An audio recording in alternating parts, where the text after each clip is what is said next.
this started as a complete accident. I wanted to write a novel for practice to learn how, but it didn't really matter what kind, because I wasn't going to show it to anyone.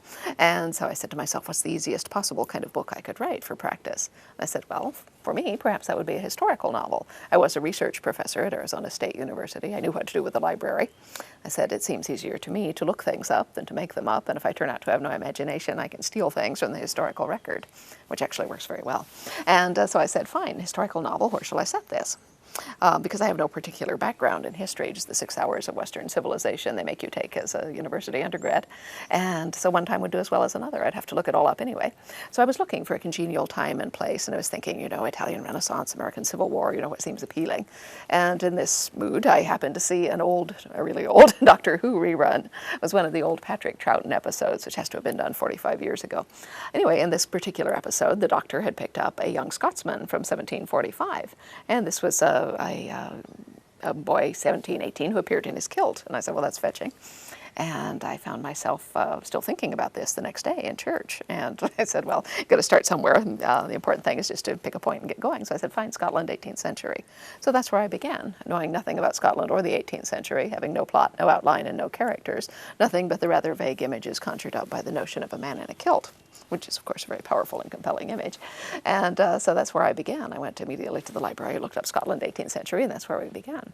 Now, the book itself, the first book, opens in 1946, right after World War II, where our British ex-combat nurse, Clara Randall, goes to the Scottish Highlands with her husband on a second honeymoon. They've been separated by the war for 6 years. You know, they're becoming, you know, gradually reacquainted, thinking of starting a family. Well, she goes out walking by herself in the Highlands one afternoon, finds a circle of standing stones, which are not uncommon in northern Britain. Well, she walks through this circle and disappears back into 1743, where the first person she meets is a gentleman who looks just like her husband, but is dressed in the outfit of an army officer of the 18th century. And he turns out to be her husband's 6 times great-grandfather. She recognizes him not only by face, but by name.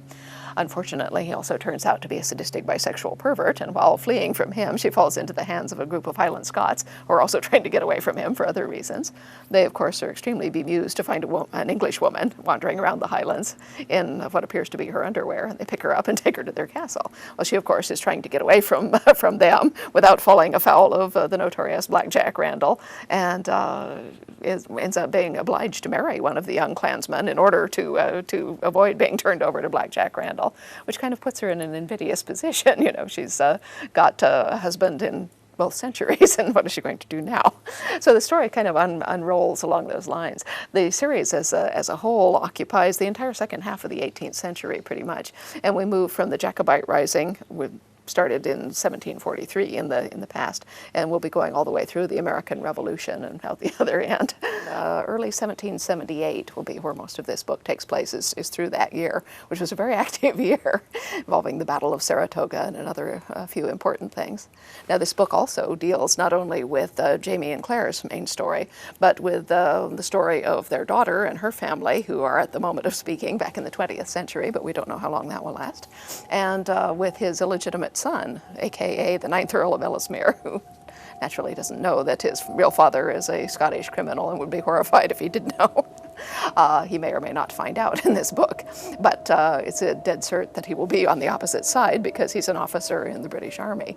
Whereas Jamie Fraser, who might or might not want to fight on the rebel side left to his own devices, owing to the fact that his time-traveling family has told him what's going to happen, hasn't got much choice. And his only hope at this point is that he doesn't someday find himself facing his son across the barrel of a gun.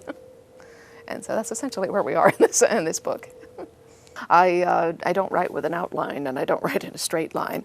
To begin with, as I say, I just wanted to write a book for practice to learn how, and then I thought, well, perhaps then I'll write a mystery or, you know, something commercially feasible. But as it is, things happened, and here we all are, all these years later. No, I could tell as I got toward the end of this book that there was more to this story, and that's all I knew at the time. Well, my first agent luckily sold that book on a 3-book contract, and the terms of my contract said, well, we will pay you the first third of your advance on each book upon delivery of an outline. So I wrote outlines and I got my checks. Well, along came the 4th book. We had to do a new contract. My editor at the time said, I don't know why we make you write outlines. They never have anything to do with your books. So at that point I stopped. I would just notify them in writing that I was about to begin writing a book, and they would send me money, which strikes me as the ideal set. But no, I don't plan them out. Having lived with these characters and with the historical times, I will have some idea when I begin a book of some major events, either in the characters' personal lives or in terms of the historical events that I want to use, but I won't know how they come into the story or how I'm going to use them, from whose point of view are we going to experience, say, the Battle of Saratoga. As it is, I finally decided to experience it from everyone's point of view, so they all get a look in. Yeah. So it evolves is the general idea. Many people assumed that the last book, A Breath of Snow and Ashes, was in fact the last book of the series. Well, it's obviously not. There will be one more book, at least, beyond An Echo in the Bone. I don't quite know whether that will be the last book. I think that it will, but I can't be sure. But this one is not the last book. It is, however, the 7th, and I hope people will enjoy it.